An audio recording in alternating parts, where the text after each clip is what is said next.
This is The Competitive Edge with Philip Krim. Welcome to The Competitive Edge. My name is Scott Britton, and I'm here to help you answer a question that we all have. How can I get an edge in my business and life? Each week, we're going to uncover how some of the most successful and inspiring entrepreneurs, entertainers, and thought leaders get an edge, so you too can reach your full potential. Do you want more unique ideas and tactics like the ones we're about to share in this episode? Then you're going to want to do two things. The first is to subscribe to The Competitive Edge on iTunes so that you don't miss out on new ideas from future conversations. After this, you're going to want to go check out my main site, lifelonglearner.com. When you enter in your email address to join the Lifelong Learner community, you'll get access to my most advanced strategies to stack the deck in your favor. Again, that's life-longlearner.com. What's going on, listeners? We have a great episode for you today. So I just moved to a new apartment and I had to haul my mattress from my parents' house in Pennsylvania all the way up to New York City. The whole process was just a pain, and honestly, I considered buying a new mattress next time because the amount of pain and effort it took me to try to get my mattress through the narrow hallway just wasn't worth it. Fortunately, there's a company out there called Casper that has helped fixing a lot of these problems. And today we have Casper's CEO, Philip Krim, on the show. We're going to talk about how Casper's innovating on the mattress industry and the entire painful buying process associated with it. And the thing that really caught my eye when I first saw this company was that the mattress is delivered in a box about the size of a mini fridge. So no more huge headaches trying to get these things up the stairs. The buying experience is so amazing that people have just started taking videos of this.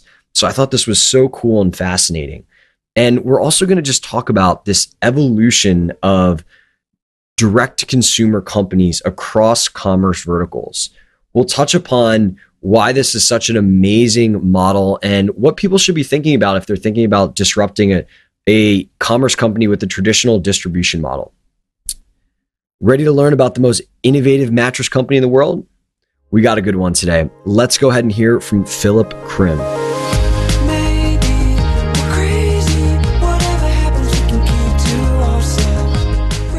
Philip, what's up, man? Hey, Scott, how are you doing? I'm doing awesome, dude. A lot of people that listen to the show know that I recently just moved back to New York, and it seems like everybody can't stop talking about Casper. So very excited to have you on the show. Thank you very much. That's very kind. So for the people that don't necessarily know about Casper yet, maybe you could talk a little bit about the company and what you guys do. Sure. So Casper is a direct-to-consumer sleep brand that's really focused on changing the way that people think about, shop for, and buy sleep-related products. And we've started down the road of building that brand by focusing on creating the most comfortable mattress we've ever found. And we designed it entirely in-house, sell it direct to consumers through our website, casper.com, offer a really strong trial period where you can try it in your home for 100 nights. If you don't love it, just give us a call and we'll come pick it up. And really focus on designing that to be the best product on the market at a significant savings to consumers because we only sell it direct, so we avoid the middlemen.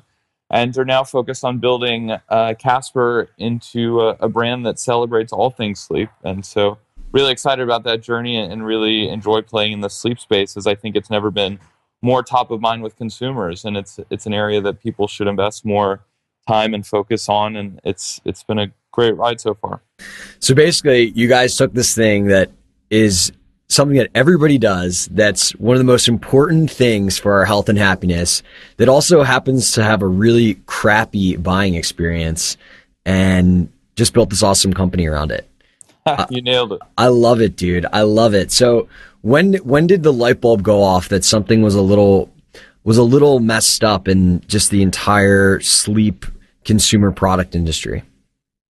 I had been in the space for a while and had known or learned about a lot of the tricks that traditional retailers and showrooms play with consumers. So at my first company that I started when I was in school at the University of Texas, I had learned about the mattress space by selling through niche e-commerce websites.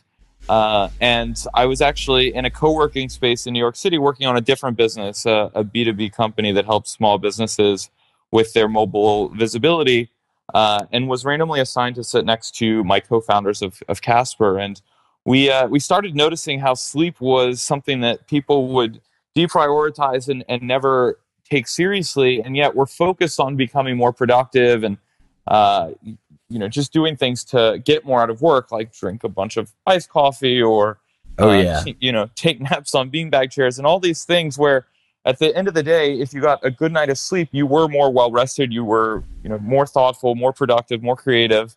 And when we started talking about sleep on an almost daily basis, we realized that buying a mattress was still a terrible experience. There was no brand that was exciting in the space doing things that were interesting or different. And it was something that we thought we could do a better job with, both on the product creation side as well as the brand side. Okay, so you guys have this idea. You're like, wow, this is jacked up. Nobody likes going and talking to the guy at Sleepy's, that's for sure.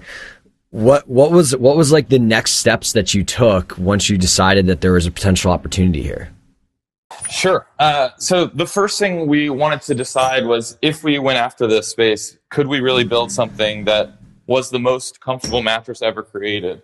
And so we started talking to one of my co-founders, Jeff Chapin, and Jeff was a senior industrial designer at IDEO. And so we reached out to him and asked if he had any familiarity with the mattress category. And he actually had. And both, all of us had some ideas on how to combine certain materials in a way that had never been combined before. So combining really premium latex material with really premium memory foam. And we thought that we could combine those in a unique way. And it's something where we applied for a provisional patent because we're the first ones that build the bed the way that we're building it. And the outcome is something that is just the most incredible sleep surface ever created, in our opinion. I'm excited to try this thing out, man. I mean, I've read some of the reviews online and it's fantastic and people are just raving about how comfortable it is. So that's exciting. So, okay, you realize that there's an opportunity here in the market. You talk to an expert and this co-founder had not joined the team at this point. He had not. I mean, at this point, it was really just a informal, like, let's look at the space and let's see what's out there, see if there was a real opportunity. And we had started talking to other people about the idea, and almost universally, every investor that we spoke to thought that the idea to launch a direct-to-consumer mattress and sleep brand was much more interesting than anything else that any of us were working on. And that helped us get conviction that what we were doing had some real legs. And so in the summer of 2013, we went out and started to try to raise a seed round to help us launch Casper. Got it. Now, did you guys have a prototype or any in like industrial designs prior to starting to fundraise, or this was just a team and idea? We had started to go down the industrial design process. So Jeff is an industrial designer by trade and had been a senior industrial designer at IDEO for 10 years. So we had started going down that process, but we really didn't know what the product was going to come out like. And I think that's part of kind of the iterative design methodology that Jeff has used for us. And it's exciting because you don't exactly know where the product's going to go or how it's going to evolve, but the outcome is almost always something that's very special and something where, it took us, dozens and dozens of different designs to land on our final go-to-market product. And how did you guys make that decision in terms of deciding which combination of materials and ultimate final mattress product to go with? A ton of testing. So we would do things like build mattresses that had two different halves to let people truly kind of A/B test a physical product that had different feels. At one point, we lined 6 different twin mattresses wall to wall in our office showroom and had people come over and just lay on them and give us different feedback. So it was a very much kind of iterative design and tweaking things both on the aesthetic and the internal components to get to something that we feel is the exact right sleep surface. So you guys were basically throwing sleep parties. I don't know if that's what we called them, but maybe nap parties. Nap parties. There we go. I love it. And one of the things that's cool, maybe we can talk about, is from what I see as an outsider, you guys are innovating on so much more than just the actual product. We're talking about an enhanced delivery mechanism, really attributes of a brand that people want to get behind. So can you talk a little bit about some of the different ways that you guys have been able to separate yourself within just as, I guess, as a company that now has complete control of the consumer experience? Yeah, it's a great point. We really focused on innovating or improving every step of the consumer experience. So from the moment that you hear about us and come to Casper.com, through your shopping experience, through the delivery, through the unboxing, and then sleeping on the mattress, we really wanted to make sure that every part of that was as seamless and easy as possible. So Casper.com was something that we spent a ton of time developing, and we really rethought the way that someone might want to learn about a mattress, and how they would go through the shopping experience. And it's interesting to note within the industry that most e-commerce sites out there are designed to drive consumers into stores, because traditional retailers want you to walk through the doors and want you to talk to a commission salesman where you will be convinced to spend a lot more money than you need to find a great product. Where we didn't have that business constraint. We were happy to have people shop at their convenience and browse and learn about things when it comes to purchasing a mattress. And the other interesting challenge with selling a mattress is that it is one of the most highly considered purchases that a consumer makes in their life. And so it's something where you do spend a lot of time researching and making sure that you're comfortable with your purchase. And all of that went into building what we think is the best website experience out there. Another part that we spent a ton of time thinking about was the delivery and unboxing experience.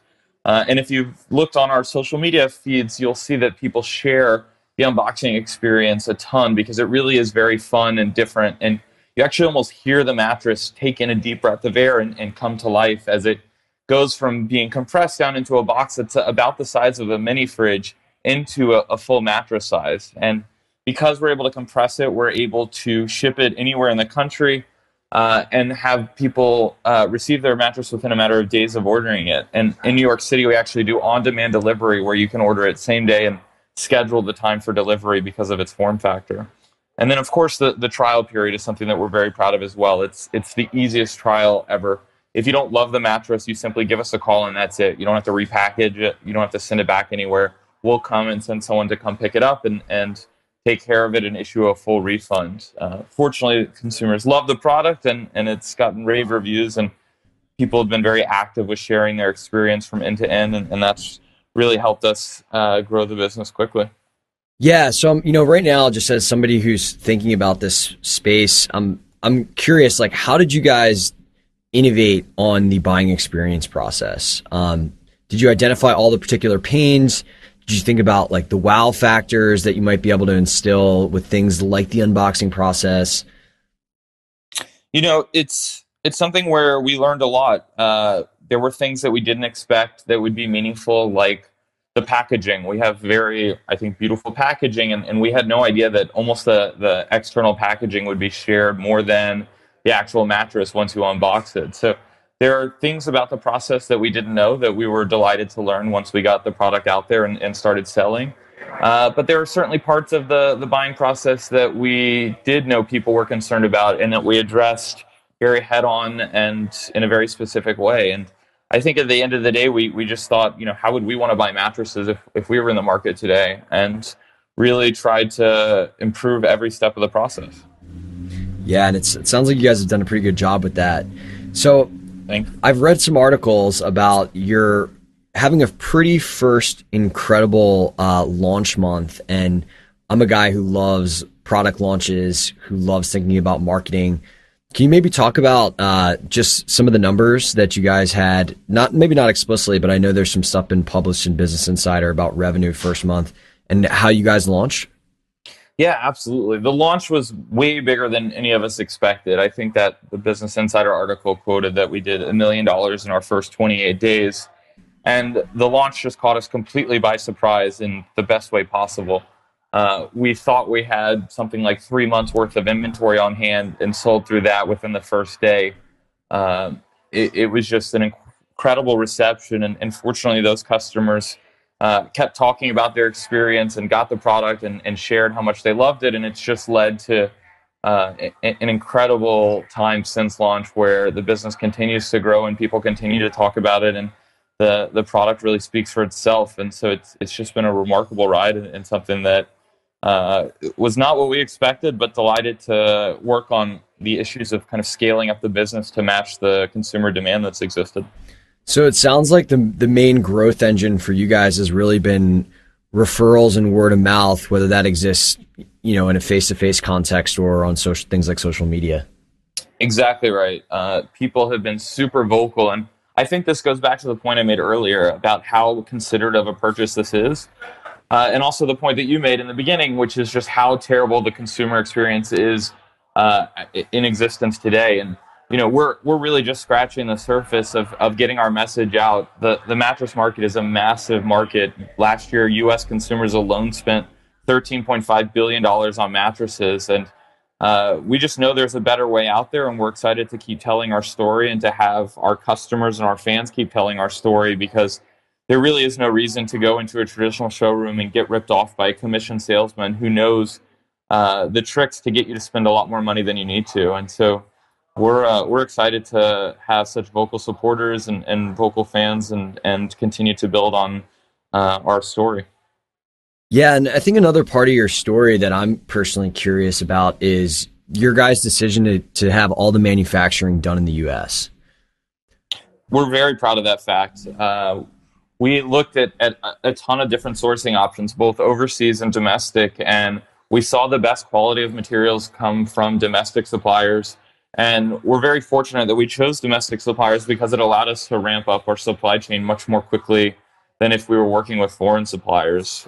We also have much more granular control over the exact product that we want to produce, and we work with every supplier within the supply chain to make something that is exactly to our spec. And it's great to be able to go, jump on a plane and visit all of our suppliers within a matter of hours, and make sure that everything is perfect to our expectations and on design. Yeah, and I don't have a background in physical products, but it seems like the cost of manufacturing domestically is becoming more affordable for people.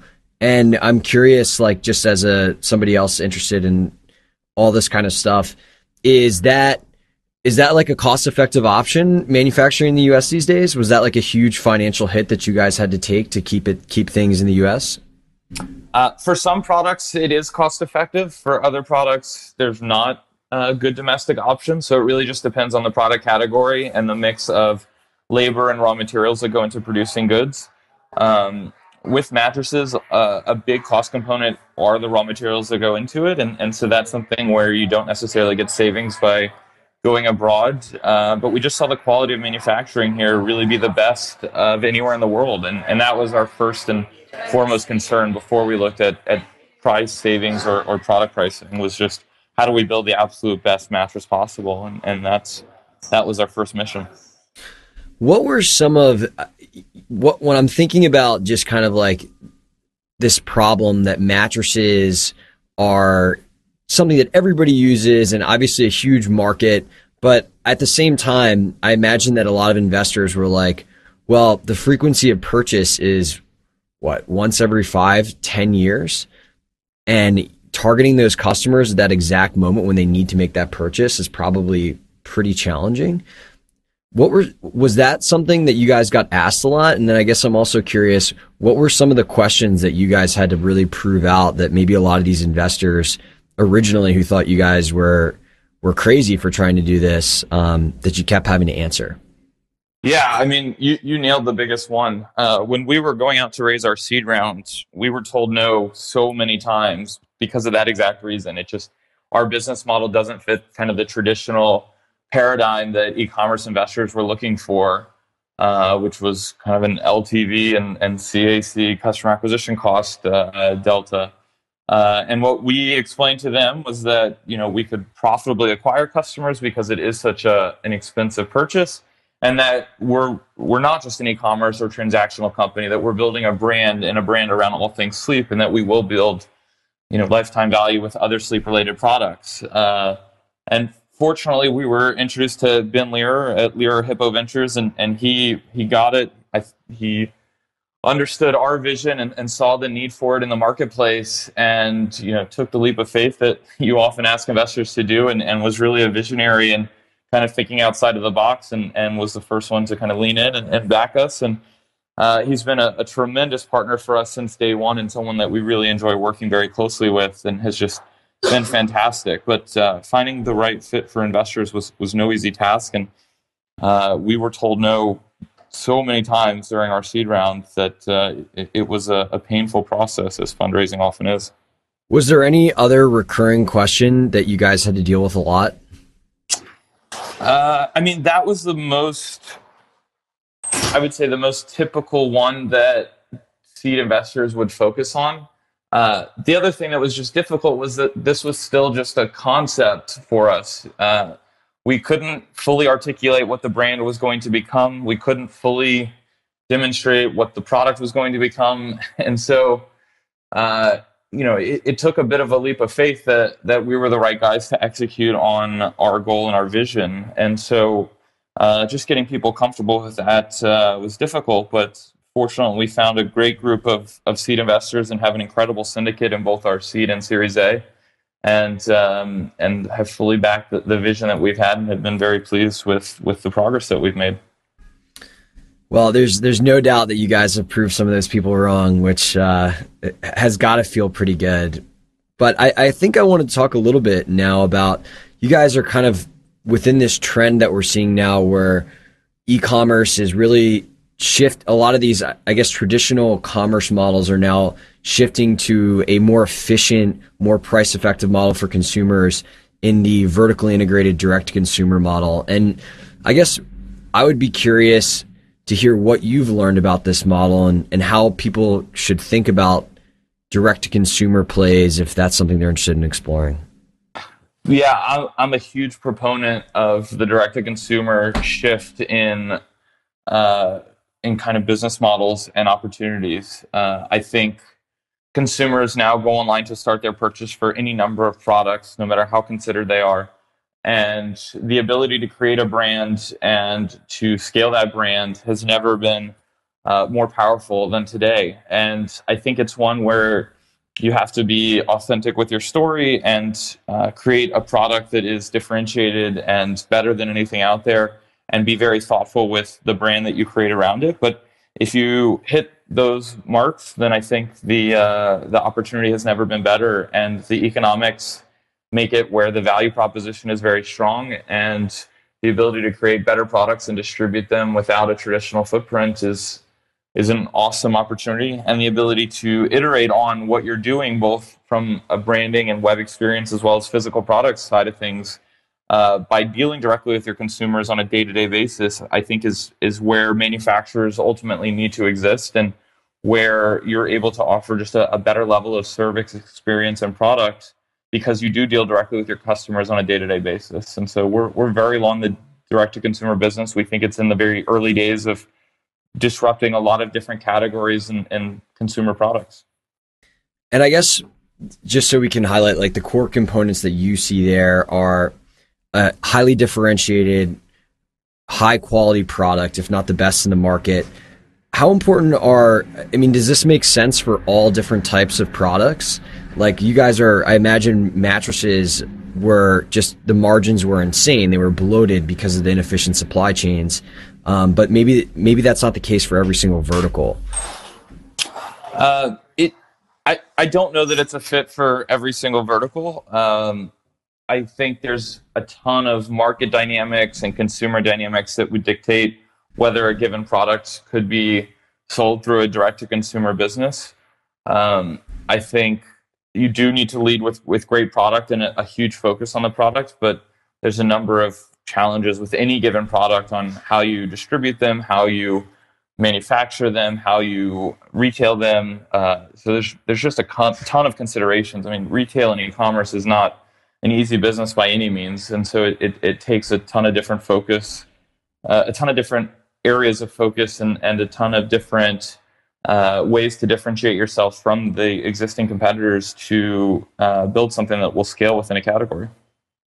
Absolutely. So What types of things can we expect from you guys in the future? I know mattresses it's really just the entree into all the different parts of sleep. Yeah, exactly. We do look at Casper as being the first kind of holistic brand around all things sleep. And so if a product touches sleep, it's certainly something we're looking at. And we haven't announced what our next products will be, but needless to say, we'll be employing the same kind of manufacturing discipline and design process that we did for the Casper mattress. And so any product that we come out with, we'll be very proud of, and I think will be really exciting. And would love to circle back with you when we have that announcement ready. Absolutely, man. Well, Philip, thank you so much for coming on the show today. Where's the best place for people to go if they want to find more about Casper, more about you? Where can they check that stuff out? Yep, Casper.com is our website. And if you're in New York City, welcome to come by our office anytime. We're at 45 Bond Street between Bowery and Lafayette. But you can certainly read all about us at Casper.com. And if somebody comes by the office, can they take one of the mattresses for a test run? Absolutely. We have a showroom set up as part of the office, and we enjoy having customers come through every day to chat with us. Awesome, man. Well, thanks again. It was a pleasure having you. Awesome. Thanks, Scott. Really appreciate it.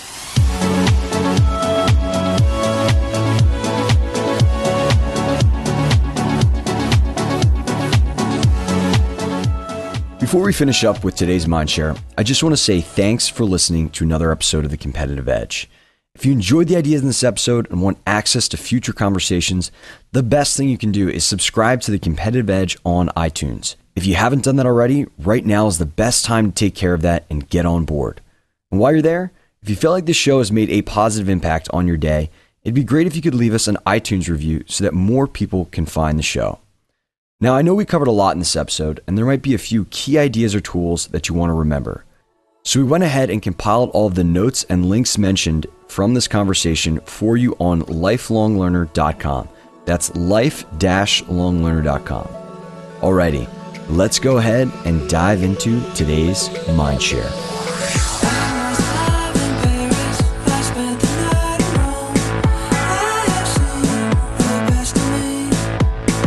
All right, another great episode with Philip Krim. Guy's a total stud. Love their company. So excited to see what they do.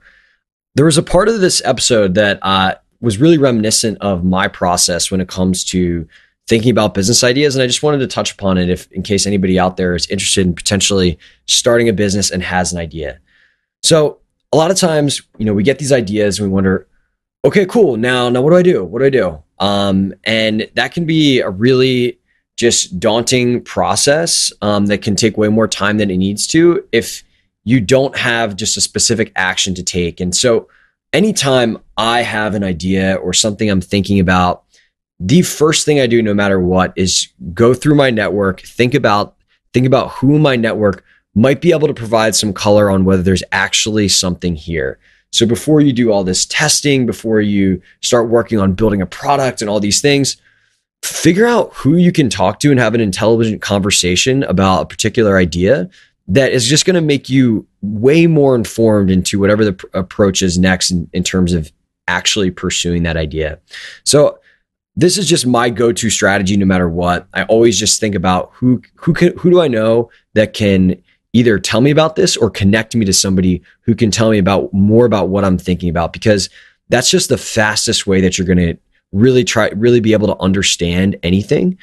So next time you find yourself in this position, that's the strategy that's worked for me. That is something that you might want to think about, and sounds like something that the guys at Casper used when it came to determining whether there was room for innovation in the mattress industry.